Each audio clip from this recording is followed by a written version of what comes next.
Alright, here we are, the next one here, and the last one in Blue Mountain. Let's see, the Phantom Email. Tyler Freeborn received a very disturbing email in the days before he died. It would be a good fit for Danny's book. Find out what the email is all about.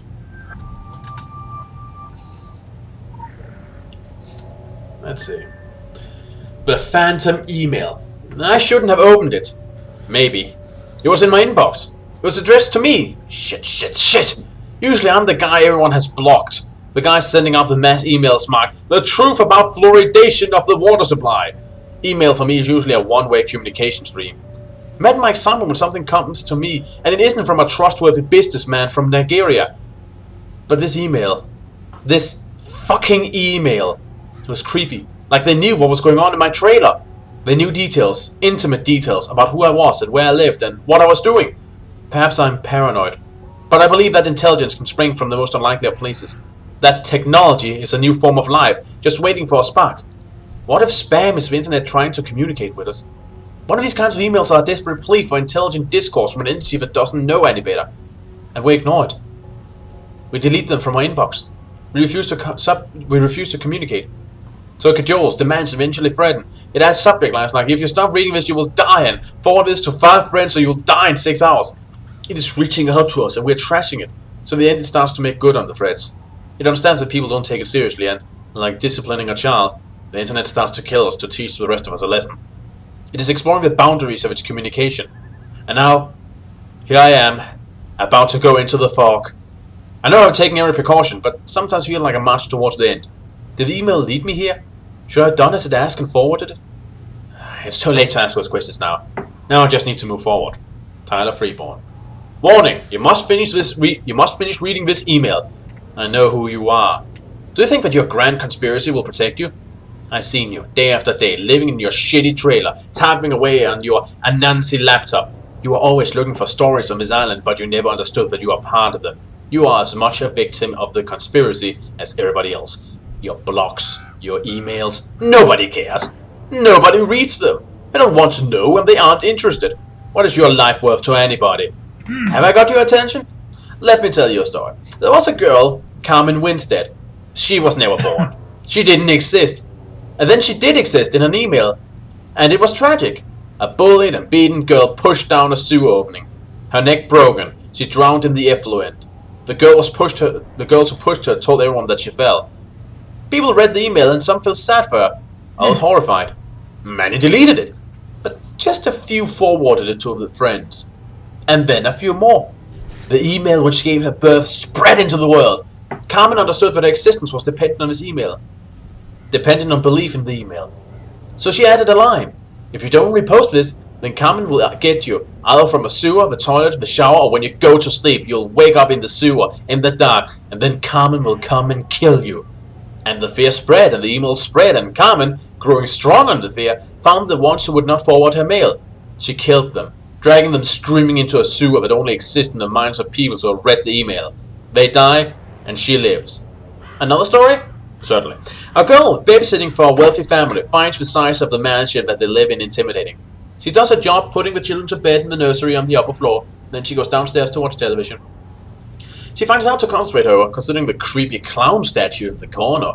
She's never liked clowns, and this one seems out of place in the tasteful surrounding. The father calls, moist-clothed with drink, to check on his children. The babysitter assured him that all is fine and asked what possessed him to buy the horrible clown statue. "Get the children and get out of the house!" She complies, bundling her bewildered charge out the door as police arrives. The clown statue was not a statue at all, but a clothed killer. In a bloodier version, the babysitter is cut down and the story ends as the killer clown moves up the staircase of the mansion. The clown prefers this version. He enjoys killing the virtual babysitter, the taste of her digital fear. He reaches out into his newfound existence and finds his niche in the uncanny valley. He flickers easily among all the forms his legend can take and sidles up beside John Wayne Gacy in the Google hits for Killer Clown. And to ensure his survival, he adds a line to the email. If you don't forward this to 10 people, the clown will be standing next to your bed at 3 a.m. with a knife. It's always 3 a.m. somewhere. There are things that exist in the universe because they fill a space in our minds. A fear-shaped hole drilled into our souls. You feel it, don't you? You spend your life trying to fill it. I am the clown. And the woman.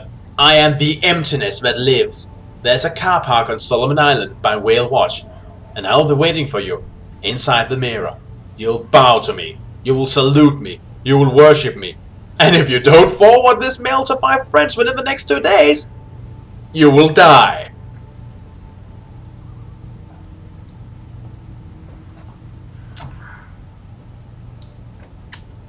Yep. Damn. Okay, a car park in what point? Whale something point, right? Whale watching. It should be right here. I thought it would probably point. Oh wait, it does. It does, I think. Wait, that's something else. Hang on, let me just read up on it again. But yeah, I heard a couple of these urban legends before with emails. By Whale Watch. Let's see. Yeah, I see where Whale Watch is. Alright, we go. So yeah. But I heard a couple of these stories before. The one about the zoo opening, I believe I heard before. And of course, The Killer Clown is a classic. But yeah, that's an interesting and creepy take on spam. I mean, I always knew spam was evil, Sorry, but... guys, I got knocked out. Oh, well, no, we know where it will be. But yeah, I always knew spam was evil, but jeez. I didn't know it was this malevolent. I never really find these stories scary. I did not hear a word of that. Yeah, I'm sorry I didn't hear you either, my dear. I said, how is it that I never find these stories scary? You don't believe in them. Do you mean the emails or the stories we hear in the game? The email stories. Ah, okay. Well, you don't believe in them. You don't believe they happen. You know they're just a silly grab for attention, and if you know that, then it won't affect you.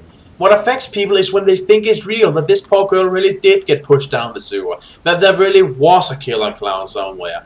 When people believe that these warnings could come true, that they could find true love by forwarding it and lose their life if they don't, well, then it gives it power. Or maybe they're internet trolls and they spread it because they know it annoys other people. Those people exist too.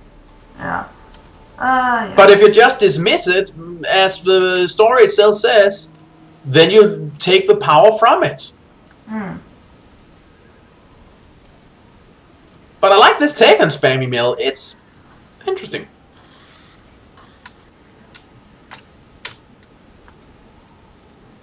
Ah, crap. You know, you'd think that blighted worker would mean they're filth infected, but no, they're zombies.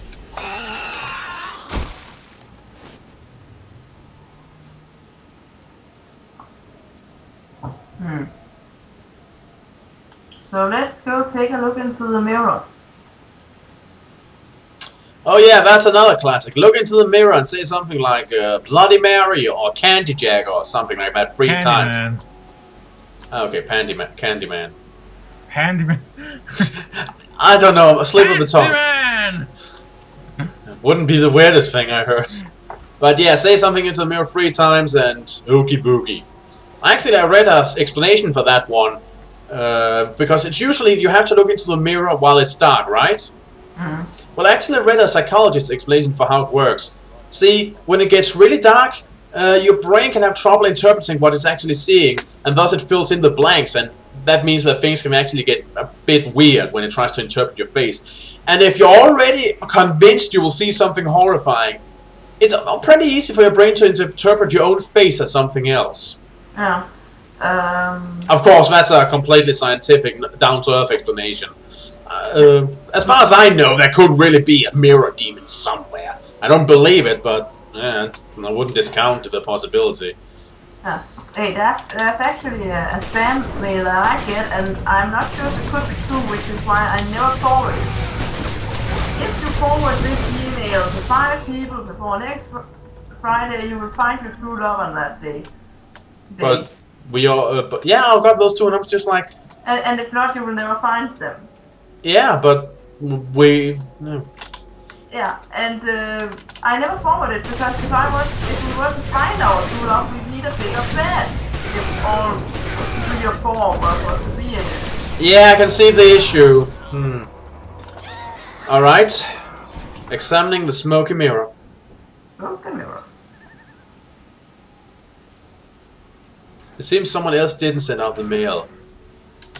Huh. Place the mirror on the beach. Oh, right, this ain't creepy. Alright.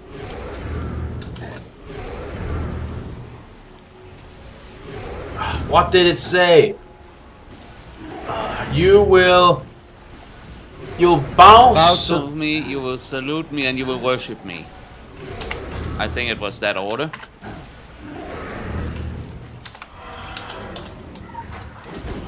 Ah, crap.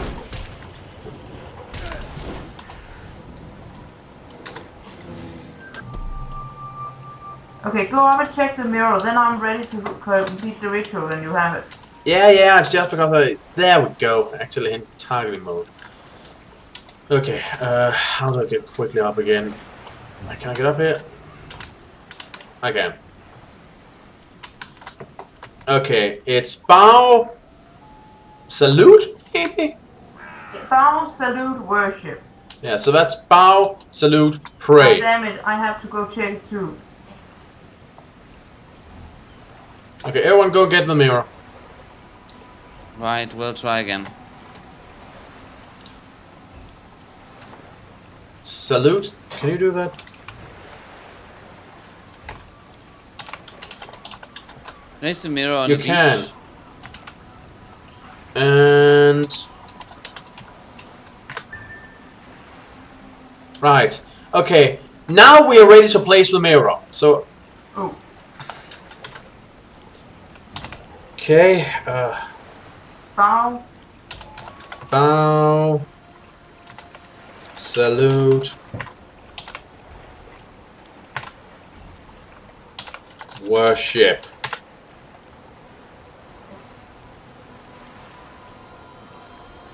Okay, maybe it didn't work because I didn't place the mirror.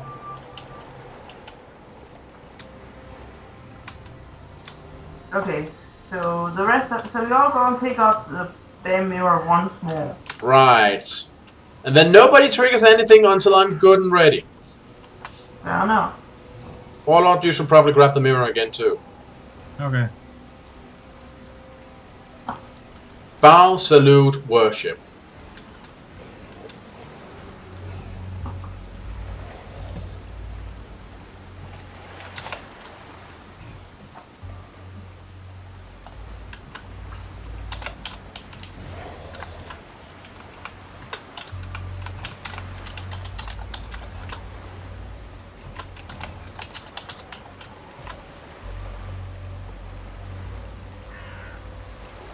Alright.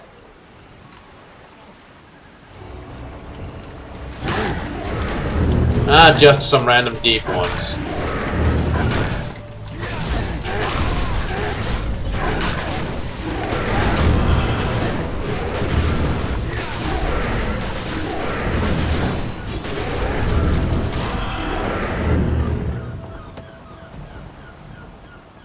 Okay, are we ready?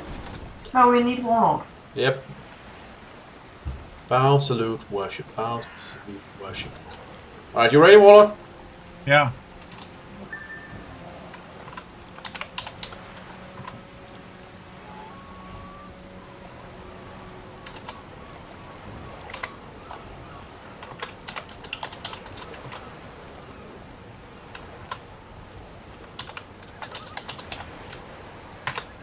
And 5, 8, 6, 5, 4, 3, 2. Whoa! Oh dear! Killer clown! It's a hoax manifestation. Mr. Clown, you really need to find out how to run the kind of your job.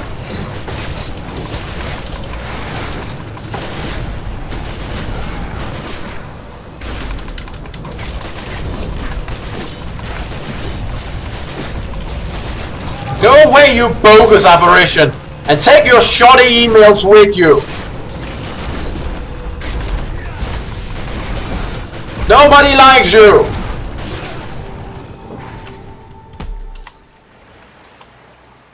Well, first I want the law. Blown over. Let's see. Once upon a time, there was an email. Is information distilling into a super weird substance? Can it grow every time it transmits? Can data develop feelings? Can those feelings be heard? Hell hath no fury than a meme scorned. That's silly, right? From our personal experience, Sweetling, it is not. Right, let's see.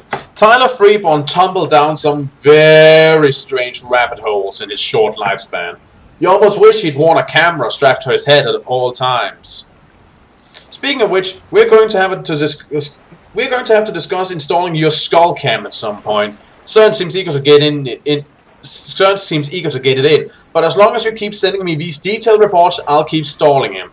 You see, you're just valuable enough to me that I don't want a rogue scientist nailing a camera into your head. Heartwarming, isn't it? Totally. Because my boss says many people make the mistake of thinking that the arrival of technology fear with the arrival of technology, fear is able to take on new shapes and forms. But fear has always been taking whatever form it wishes. It was there in the dark woods and caves of our forefathers. It whispered in the corner of huts of our ancestors. As long as there's space for it to exist in, there will always be fear. You are the dragon. Do not allow it space.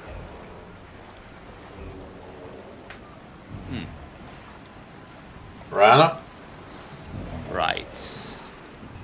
We serve a centuries-old organization with a rich history of tradition and culture. But even I have to admit, we're... I take it these guys aren't Templar fans.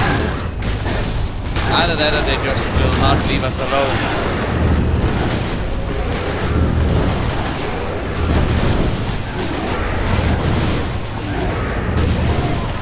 Anyway, you were saying?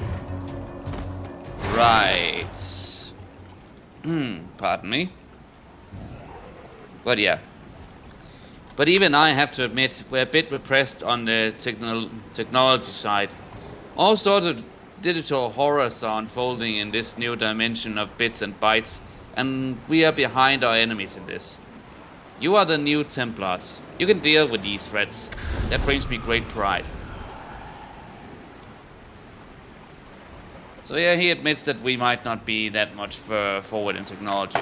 Well, not until you geeky kids came in and decided to web it all up, which is a good thing apparently.